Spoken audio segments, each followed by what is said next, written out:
उत्तर प्रदेश में कानून व्यवस्था बद से बदतर होती जा रही है। क्या किसी को परवाह है?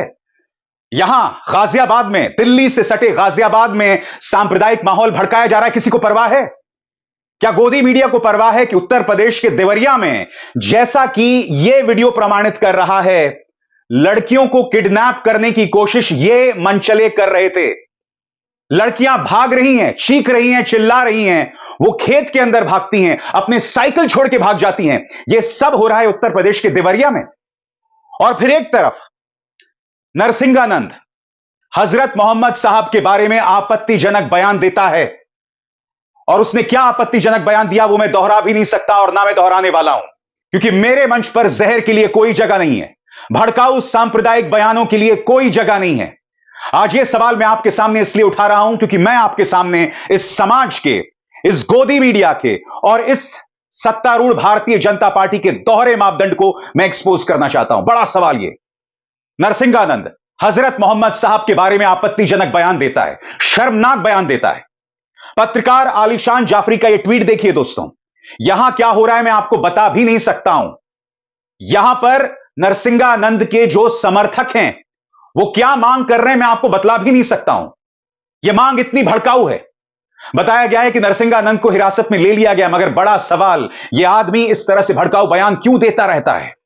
और गोदी मीडिया आखिर उत्तर प्रदेश की कानून व्यवस्था पर सवाल क्यों नहीं उठा रही? गाजियाबाद तो दिल्ली से सटा हुआ है ना, गाजियाबाद दिल्ली एनसीआर का हिस्सा है। दोस्तों, एक तरफ हजरत मोहम्मद साहब के खिलाफ भड़काऊ बयान दिया जाता है और फिर मुस्लिम समुदाय के लोग सड़क पर उतर आते हैं, जैसा कि दैनिक भास्कर की एक खबर कह रही है। आप पहले भड़काऊ बयान देते हैं और जाहिर सी बात है कुछ लोग जिनकी धार्मिक भावनाएं जो हैं वो आहत हो जाती हैं, वो सड़क पर उतर आते हैं। और फिर जब वो सड़क पर उतर आते हैं तो इसके बारे में भी झूठ कहा जाता है, जिसका पर्दाफाश मैं नहीं, खुद पुलिस कर रही है। देखिए, जैसे ही नरसिंहानंद सरस्वती हजरत मोहम्मद साहब के बारे में भड़काऊ बयान देता है तो इस तरह के ट्वीट्स वायरल होते हैं और यह कहा जाता है कि डासना के मंदिर पर मुसलमानों ने हमला कर दिया। सरासर झूठ यह ट्वीट किया गया। और इसी के जवाब में पुलिस का बयान आपके स्क्रीन पर क्या कह रहे हैं? कृपया अफवाह ना फैलाएं, अन्यथा आपके विरुद्ध विधिक कार्रवाई की जाएगी। भड़काऊ बयान दो हजरत मोहम्मद साहब के बारे में और जब उसका विरोध प्रदर्शन लोग करें, सड़कों पर उतरें, तो उसके बारे में भ्रामक और झूठी खबर फैलाओ। मैं फिर आपसे पूछना चाहता हूं, क्या हम अपने समाज को दंगे में झोंक देना चाहते हैं? अगर दंगा होगा तो क्या सिर्फ एक धर्म का नुकसान होगा? गाजियाबाद में कई मॉल्स हैं, हिंदू मुसलमान सब साथ मिलकर रहते हैं। अगर दंगा होगा तो क्या उसकी आग से एक ही समुदाय प्रभावित होगा? और इस नरसिंहानंद पर कोई लगाम क्यों नहीं? क्योंकि मैंने आपको इसी मंच पर बताया था यह व्यक्ति किस तरह के भड़काऊ बयान देता है। इस व्यक्ति ने भारतीय जनता पार्टी की महिला नेताओं पर आपत्तिजनक बयान दिया था कि ये लोग अपने पार्टी के अंदर अपनी इज्जत का सौदा करती हैं, उसके साथ समझौता करती हैं। ये मेरे शब्द नहीं हैं, ये नरसिंहानंद के शब्द हैं जो उन्होंने बीजेपी महिला नेताओं के बारे में कहा था। हजरत मोहम्मद साहब के बारे में इसका क्या आपत्तिजनक बयान है वो मैं आपको नहीं सुनाना चाहता हूं, मगर इस आदमी ने आज से कई महीनों पहले भारतीय जनता पार्टी की महिला नेताओं के बारे में क्या कहा वो जरूर सुनाऊंगा। खुला रहे और जितनी भी बीजेपी में महिलाएं दिखाई दे रही हैं, अगर एक नेता के पास गई तो जब तक दूसरे के पास नहीं जाएगी दूसरा उसका काम नहीं करेगा। तीसरे के पास, उसे तीसरे के पास जाकर फिर जा रही। ये है अब ईमानदार और जैतमान लोग, ये है राजनीति, ये है देश यहां गया है। गोदी मीडिया से एक सवाल, मैं आपसे सवाल पूछना चाहता हूं। गाजियाबाद के पास आपके दफ्तर हैं, वहां पर माहौल को भड़काने की कोशिश की जा रही है। उत्तर प्रदेश में 10 सीटों में उपचुनाव होने वाले हैं, 2027 में विधानसभा चुनाव होने वाले हैं। जाहिर सी बात है दोस्तों, यह सब जो हो रहा है कहीं ना कहीं उससे लिंक्ड है। माहौल को भड़काओ, लोग सड़कों पर उतरें, दंगे जैसे हालात पैदा हों और फिर क्या होगा आप भी जानते हैं। मैं फिर आपसे कहना चाहता हूं, कभी कोई नुपुर शर्मा सामने आ जाती है तो कभी कोई नरसिंहानंद। मेरी यह अपील हिंदुओं से है और मेरी अपील उन हिंदुओं से भी है जिनके अंदर 24 घंटे के प्रोपेगेंडा से नफरत भरी जा चुकी है। मैं आपसे पूछना चाहता हूं, अगर दंगे होंगे तो क्या इसका नुकसान आपका ना होगा? मेरी अपील मुसलमानों से भी है अगर आपको भड़काया जाएगा तो क्या आप सड़क पर उतरेंगे? आपकी निगाह अपने परिवार पर होनी चाहिए, अपने बुजुर्गों पर होनी चाहिए, अपने बच्चों पर होनी चाहिए।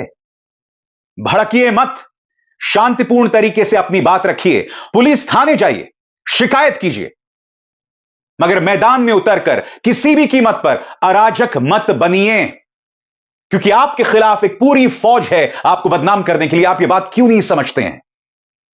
आज ये बात मैं आपके सामने एक पत्रकार होने के नाते नहीं रख रहा हूं, एक पिता होने के नाते रख रहा हूं जो दिल्ली एनसीआर इलाके में रहता है। मैं ये बात एक भारतीय होने के नाते रख रहा हूं, क्योंकि ये बात चिंताजनक है, क्योंकि गोदी मीडिया उत्तर प्रदेश में लॉ एंड ऑर्डर पर बिल्कुल भी सवाल नहीं उठा रहा है। दोस्तों चलिए, गाजियाबाद पर आप सवाल नहीं उठाएंगे, मगर देवरिया में जो हो रहा है उस पर तो सवाल उठाएंगे ना। इस तस्वीर को देखिए दोस्तों, इस वीडियो में आप देख सकते हैं कि सड़क पर साइकिल पड़ी हुई है, एक लड़की भाग रही है और फिर खेत से एक और लड़की आती है और वो भी भाग रही है। ये लोग चिल्ला रहे हैं। आप जानते हैं सब क्यों हो रहा है? क्योंकि कुछ मनचले मोटरसाइकिल पर सवार होकर इन्हें किडनैप करने आते हैं। ये देखिए, ये वो मनचले हैं जो बैठे हुए हैं मोटरसाइकिल पर। मैं फिर आपसे सवाल पूछना चाहता हूं, अगर ऐसा पंजाब में हो रहा होता, पश्चिम बंगाल में हो रहा होता, तो आपको अंदाजा है इस पर क्या क्या डिबेट हो रहा होता। मगर चूंकि यह बीजेपी शासित राज्य है, इसलिए इस पर कोई चर्चा नहीं होगी। मैं फिर आपसे सवाल पूछना चाहता हूं, इस पर चर्चा ना करके किसका नुकसान है बताइए? अगर हम पुलिस पर दबाव नहीं डालेंगे, अगर हम सरकार पर दबाव नहीं डालेंगे, अगर हम ऐसी कल्पना करेंगे कि रामराज चल रहा है, तो नुकसान किसका है बताइए ना? क्योंकि पुलिस पर कोई दबाव नहीं है, सांप्रदायिक माहौल भड़क रहा है, नरसिंहानंद पर कोई अंकुश नहीं है। कौन कह रहा है उसे यह सब कहने के लिए? वो ऐसा क्यों कह रहा है? इसके पीछे क्या सोच है? प्रधानमंत्री उसकी आलोचना नहीं करते हैं, मुख्यमंत्री आदित्यनाथ उस पर अंकुश नहीं लगाते हैं, उसे हिरासत में ले लिया गया है। मगर यह व्यक्ति जब रिहा होगा फिर से वो कहेगा। और मेरी अपील नरसिंहानंद से, अरे आपको अपनी सुरक्षा की परवाह करनी चाहिए, आप ऐसे भड़काऊ बयान बार बार क्यों देते हैं? उत्तर प्रदेश सरकार को समझना पड़ेगा कि आप एक ज्वालामुखी पर बैठे हुए हैं और आप ये अफोर्ड नहीं कर सकते हैं। देवरिया में जो हुआ दोस्तों, इस पर पत्रकारों का क्या कहना है आपके स्क्रीन पर। पत्रकार ज्ञानेंद्र शुक्ला ने इन तस्वीरों के बारे में क्या कहा है, मैं आपको पढ़ के सुनाना चाहता हूं। भयावह भयावह भयावह, घोर अराजक। यह देवरिया के नारायणपुर का दिल दहला देने वाला दृश्य है, जहां कोचिंग पढ़ने जा रही छात्राओं संग कुछ दरिंदे छेड़खानी करते दिख रहे हैं। जब ये बदमाश बच्चियों को पकड़ने के लिए दौड़े, तब अपनी साइकिल छोड़ के चीखते हुए बदहवास बच्चियां भागी। एक बच्ची खेत में जा गिरी। यह कैबिनेट मंत्री सूर्य प्रताप शाही का क्षेत्र बताया जा रहा है। DG Uttar Pradesh, UP police, कृपया इस वायरल सीसीटीवी फुटेज का संज्ञान लेकर इन नर पिशाचों को मुख्यमंत्री आदित्यनाथ सरकार की मंशा के मुताबिक सबक सिखाएं।